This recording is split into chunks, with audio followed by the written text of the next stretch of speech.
पोलादपूर पंचायत समितीच्या वतीने कापडे बुद्रुक येथे हर घर तिरंगा रॅली संपन्न। शासनाच्या निर्देशानुसार व गटविकास अधिकारी दीप्ती घाट यांच्या मार्गदर्शनाखाली पंचायत समिती व कापडे बुद्रुक केंद्राच्या वतीने शनिवार रोजी ग्रामपंचायत कापडे बुद्रुक ते खांबेश्वरवाडी दरम्यान हर घर तिरंगा बाईक रॅलीचे आयोजन करण्यात आले होते।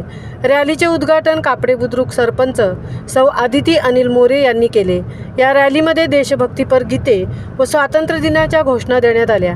या रॅलीमध्ये कापडे बुद्रुक ग्रामपंचायत सरपंच आदिती मोरे, उपसरपंच जितेंद्र सपकाळ, पत्रकार अनिल मोरे, सहाय्यक गटविकास अधिकारी हंबीर, गट शिक्षणाधिकारी संजय वसावे, पंचायत समितीमधील अधिकारी व कर्मचारी, केंद्रप्रमुख सोपान चांदे, कापडे बुद्रुक केंद्रातील सर्व शिक्षक, ग्रामसेवक, उमेद अभियानाचे प्रभाग समन्वयक विशाल चुंबरले, सुनील नरवाडे, साधन व्यक्ती व कापडे बुद्रुक ग्रामपंचायत कर्मचारी सहभागी झाले होते।